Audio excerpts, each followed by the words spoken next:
Oh, hello. My name is Mara, and welcome to Books Like Whoa.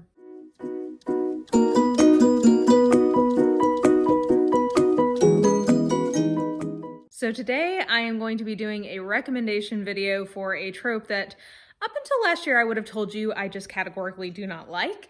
And upon reflection, I've realized that there are definitely flavors of this particular trope that I do like and that I enjoy and actually like seek out somewhat now. Growth, evolution, etc. Who would have thunk it? So what I'm going to do today is talk about my favorite hate to love romances, but really when I say hate to love, what I'm usually meaning is more like annoyance to love or antipathy to love or, misunderstanding to love. Something where it's not a true profound hatred of that specific person, because it's a little hard to sell me on that one. But I have realized that there are flavors of hate to love that I can enjoy.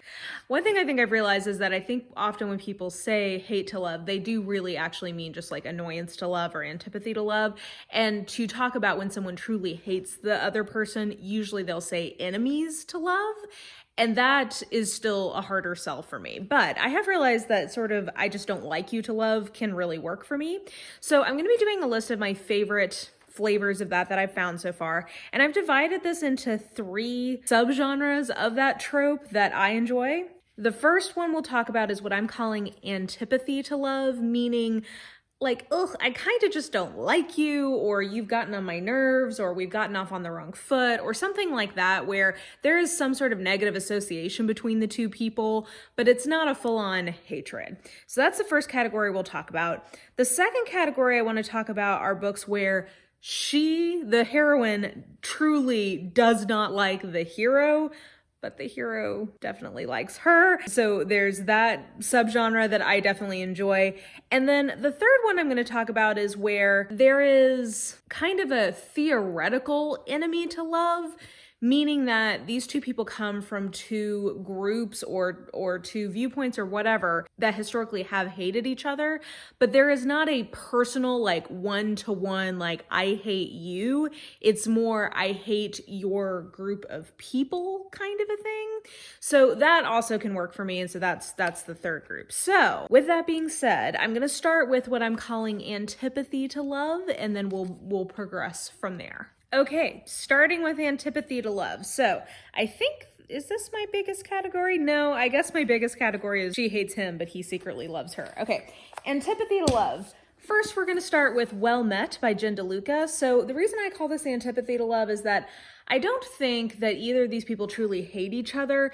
I just think they get off on the wrong foot. So the setup of this is that the hero runs or is in charge of a local Ren fair that the whole town usually gets involved in. The girl is the sister of one of the local townspeople who has hurt herself, so she's there helping her recover, and she has agreed to kind of chaperone her teenage niece during the Ren fair, and they just sort of get off on the wrong foot, and very quickly, like, that they start having like flirty feelings. And actually I would say this is maybe one where very quickly this evolves into she doesn't like him, but he likes her, or she is more like in denial about the fact that she likes him. So this is one where I do think that there is some genuine, we didn't really like each other at first, but quickly it turns into he's pretty into her. Another one where I do think that there's genuine antipathy happening is in The Unhoneymooners, because the setup here is that the main characters are both the siblings of a couple that at the beginning of the book gets married. So they have had a long history kind of in the sense of being in the same family. Both of them have problems with the other one for reasons that once they start spending time together, they come to realize are not all that valid. So initially, she thinks he is basically a bad influence on his brother, and he thinks that she is just like rude and cold to him for no reason. But they, I know this is going to shock you, they are going to fall in love. And in the course of doing that, they are on a trip that their siblings were supposed to be on together for their honeymoon. So they're forced to spend a lot of time together, and they start having more honest conversations. and start actually communicating, which leads to them realizing that a lot of the assumptions that they had weren't valid. And this is actually, I think, a great example of a miscommunication trope at the beginning that doesn't feel petty. Like I feel like the author really sells you on why they've not been communicating and therefore why they have not been liking each other. To me, it made sense that they just basically had not had good communication up until they actually are forced to spend more time together. So this is, I think they definitely have mutual antipathy here. I think Lucy Parker does a lot of either antipathy to love or hate to love. So she actually has 3 books that I have on this list. And I love Lucy Parker, so maybe this should include me in earlier that this is something I can get into. But 2 of her books I think are antipathy to love ones. So the first one is Act Like It, which is probably my favorite book from her. It's the first in her London Celebrities book series. And basically the reason that these 2 people don't like each other is that they work together and they just don't really, there's a kind of a lack of respect for each other's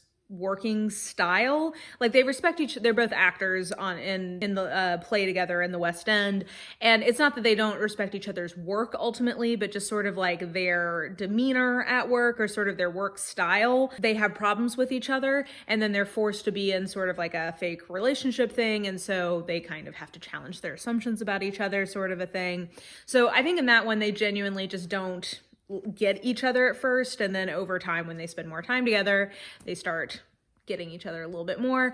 And same for the Austen playbook, actually. I think that basically these 2 people, it's not that they hate each other's actual work, but they really don't like the way they go about doing their work. The dude is sort of a Slytherin and he is a theater critic. The woman in the relationship is an actress and comes from this like family of actors or whatever, and she's very Hufflepuff and very bubbly. So just like they sort of rub each other the wrong way personality wise, and they also have reasons why they've sort of crossed or like butted heads professionally in terms of his reviews of her work. Both of those I think are antipathy to love ones. There's one other one from Lucy Parker we'll talk about in a she hates him but he doesn't hate her one. And then 2 other antipathy to loves that I thought of. One is Kulti from Mariana Zapata. So the setup here is that Mariana Zapata, by the way, writes quite a bit of sports romance. I don't know, I feel like that's a subgenre some people really enjoy. So she, for what it's worth, I think like probably about half of her books have sports in them in one way or the other. But anyway, so in Kulti, the setup is that both of these people are soccer players,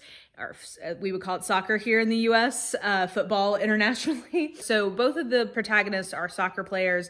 The heroine is currently on a women's soccer team in Houston. The male protagonist is sort of this legendary, internationally renowned soccer player who has gotten in a lot of trouble. He's like kind of looking for the next stage of his career, and so his agent arranges for him to be a coach on this women's soccer team as a way to sort of like let him kind of dry out from some of his addiction problems and sort of like get him reoriented and set off on a better path. And they basically, she has like idol, kind of like hero worshipped him almost her whole life because he's like 10, I think, years older than her. Absolutely, like, you know, he's just the best basically in the world, so she has a lot of respect for him. But he really injured her brother, who is also a professional soccer player. He like purposefully injured him in a game, so there's that. And then he basically like kind of insults her family, and so she really turns on him, and he has antipathy towards her just because he's just sort of a grouch in general, and he just sort of resents everyone. This may be closer to she doesn't like him, but then he actually really likes her. It kind of straddles the line, but they're, you know, they have a lot of like mutual either disdain or like butting heads at the beginning of this that then evolves into a friendship. And because it's a Mariana Zapata, it's a very slow burny kind of thing. But I think that there's definitely a lot of push and pull between the main characters in this one. The last one I thought of that I really love for the sort of antipathy to love subcategory, Someone Like You by Julie James, which is the first book in her FBI and U.S. Attorney series, which is one of my favorite contemporary romance series. It's sort of like borderline romantic suspense because it always does involve some sort of legal case or like operation or whatever. But this is one where the heroine is a US attorney, the hero is an FBI agent. They had worked together previously on a case where basically the hero thinks that the heroine purposely screwed him over, and a big part of this book is him finding out that that situation wasn't what he thought it was. But they come back together years later, and she she has antipathy towards him just because of like how he responded to the way that this previous situation shook out. She has a really bad taste in her mouth from that, and he really doesn't like her because he thinks she screwed him over. That's one where they really have like a lot of genuine dislike for each other. And one thing I've realized in making this list, and even just talking through this first category, I've realized that a huge part of when I like this trope, it often has to do with a work situation, because that is something where I can more buy that you don't have a close personal relationship with each other, but in a workplace environment, you definitely form opinions about other people. You definitely get to see a side of a person and have an opinion or a reaction to it. But if you get to know them personally, you might have somewhat of a different response to them. So I think that's part of why a workplace antipathy to love can work really well for me, because I more buy that you're not seeing the totality of who someone is, as opposed to a more personal conflict. Those are sometimes a little harder for me to be sold on, that you're not getting the full idea of who someone is. Okay, for the she hates him subgenre, what I mean by this is one where the heroine is basically in sort of a one-sided grudge fest with the hero. The great pioneer of this variant of a hate to love romance is Pride and Prejudice, right? Like, so Darcy, definitely he has like a bad first impression of her, but that gets resolved in literally like by the end of that ball, he is feeling it. But Lizzie genuinely doesn't like him from there on until the story progresses. I'm sure we all know the story of Pride and Prejudice. So really any retelling or variant of Pride and Prejudice will often have this kind of plot beat where she doesn't like him, she thinks that he also does not like her, but you as the reader realize that she's just completely misunderstanding almost every interaction they have. So HEARTSTONE is one of my very favorite Pride and Prejudice retellings, so I thought I would mention this, where basically it's Pride and Prejudice but with dragons.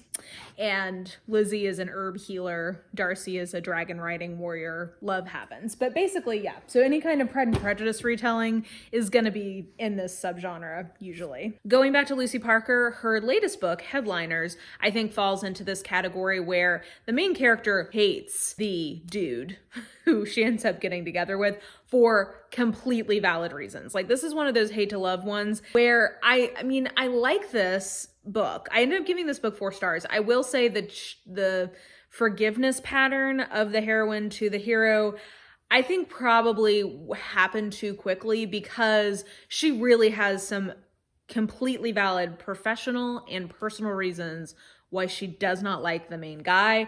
In a previous book, I would have called them antipathy to love because they were sort of professional rivals. But then he does something in the 4th book that's just like, I'm not going to say unforgivable because obviously she forgives him and I'm mostly sold on it, but he does something really bad to her and her family. And so, yeah, he has to definitely cover a lot of ground there. So she does not like him legitimately, but, you know, love ends up blooming. Another one that I think falls into the she hates him, but he loves her is Faker from Sarah Smith. So this is somewhat antipathy to love because this is a workplace romance. And at the very beginning of their relationship, this is sort of very, you know, it's very much in line with Pride and Prejudice. The very beginning of their relationship, yes, he had some problems with her based on some assumptions he made. Those are gone in almost no time flat. And then he just is definitely pining for her while she still views him as her work nemesis. So yeah, this one is a really satisfying flavor of hate to love in terms of it's very focused on just their relationship. There's not a lot of other things happening in this one. So it ends up feeling a little fan fiction-y because of that, but I don't care because it's such just like it delivers me this trope so effectively. Undercover Bromance, I think, definitely falls into the category. She really does not like him at the beginning of the book. She has like lingering resentments from him from the previous book, and then he basically instigates a series of events at her job that get her fired and that send her off on this investigation. And so at the beginning of this book, she really does not like him, but he really likes her. Like, he really admires her spunk. He's trying to get back in her good graces, and a lot of at least the beginning beginning pieces of this book are she doesn't like him, he likes her and wants to help her. So I think a good part of this book falls into this category. An older paranormal that came to mind for me was Must Love Fangs by Jessica Sims, that's a pen name for Jessica Clare. And this is one where the main female character in this one has a big secret that she's keeping from everyone, and she knows that it means that she has very limited options in terms of like choices she can make in her life, and specifically around some of the romantic elements of her life. And she really resents the main male character who is constantly flirting with her, and she feels like he is teasing her, like that he doesn't really like her, but he just likes annoying her.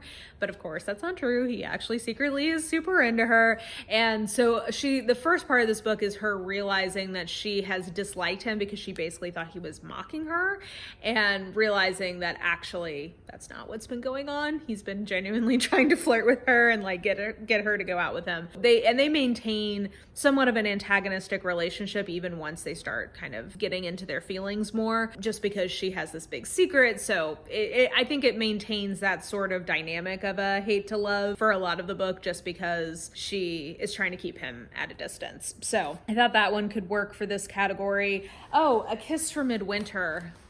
You guys know I absolutely adore this book, and this is 100% a she hates him, but he is so into her book, because I mean, it's so short and I don't want to give away too many of its secrets. Basically, the very beginning of this book, the hero is involved in the worst moment of the heroine's life. When they re-meet, at first he doesn't realize that, but she instantly recognizes him from that incident, and she instantly hates him. I mean, she thinks that he is going to reveal the secret that she has, and that he is mocking her. I guess kind of similar to the book I was just talking about. But he's just sort of a sarcastic, dry country doctor, and he like instantly is like, she should be my wife. So this entire novella is him trying to convince her to give him a chance to love her. So one of the things I like about this particular flavor of it is like she has a real reason to not trust him, to be scared of him. He has the power to really hurt her life, and he was already there at this horrible moment. So I like that this one has some like genuine, this isn't like, oh, I just miscommunicated with you. This is a real reason why she doesn't like him. Oh man, I've got a lot in this category actually. I've just realized this is a pretty popular trope. 3 more. So one is Burn for Me by Ilona Andrews, and that's because this is another one where so at first the main characters are at cross purposes. So the main female character is a private investigator. She gets a case, she is working it, and the main male character is also kind of looking into the situation for his own reasons. He catches her and imprisons her, and he's this very powerful magic user basically, and he thinks he'll be able to just kind of break her, and she completely is able to resist him in a lot of ways, or she resists what he is trying to do. He's got her like chained up in a basement kind of a thing, and he is so impressed with her, and he's immediate, like based on the interaction, he is just like, he's done. It's like, oh, okay, so now I love you. But because of who he is and because of that incident and a number of other things, she doesn't like him. Like she really doesn't like him it's a trilogy. She didn't really like him for most of the first book, but of course she also is sort of like, I hate you, but I kind of also want to kiss you, that kind of thing. So I think that's definitely a good example of where she starts off really not digging him, but gets into it later. Night's Dark Embrace by Jeaniene Frost is a novella that I really love, and it's another paranormal one where the heroine is she's a half demon, I think. She can cross between Earth and this sort of demon realm, and in the demon realm there is a head honcho guy who she hates because she thinks that he is the reason why her cousin was killed by this other demon thing. Basically, it's an entire story of her finding out that he is not who he seems, and that he has been super into her, and that she doesn't need to hate him because he wasn't quite who she thought he was. I actually really like this novella a lot. I think it's a good example of having like a world that is built enough for you to get the story, and it has some interesting setups to it. I wonder if she ever went back and wrote anything else else in that world. I should check, because it was an interesting kind of setup for a paranormal world, and I really like them as a couple once they get together. So that's a good example of she hates him. And then finally, she hates him, but he loves her. My last example is the Midwinter Mail Order Bride by Katie Wilde, because basically this is a barbarian romance. His advisors send out letters asking for potential princesses to come be his queen. He is a notorious like nomadic barbarian, so he doesn't, you know, they don't get a lot of takers. This woman is sent by her family. She was gonna go willingly, but her family kind of like drugs her and thinks that they think that they are forcing her to do this, even though she is doing it willingly. And when she arrives, she just like, they get off on the wrong foot. There's some miscommunication. He is instantly, I think the first thing he sees is covered in blood and like drawing a sword, and he is like, that woman is mine. Love her.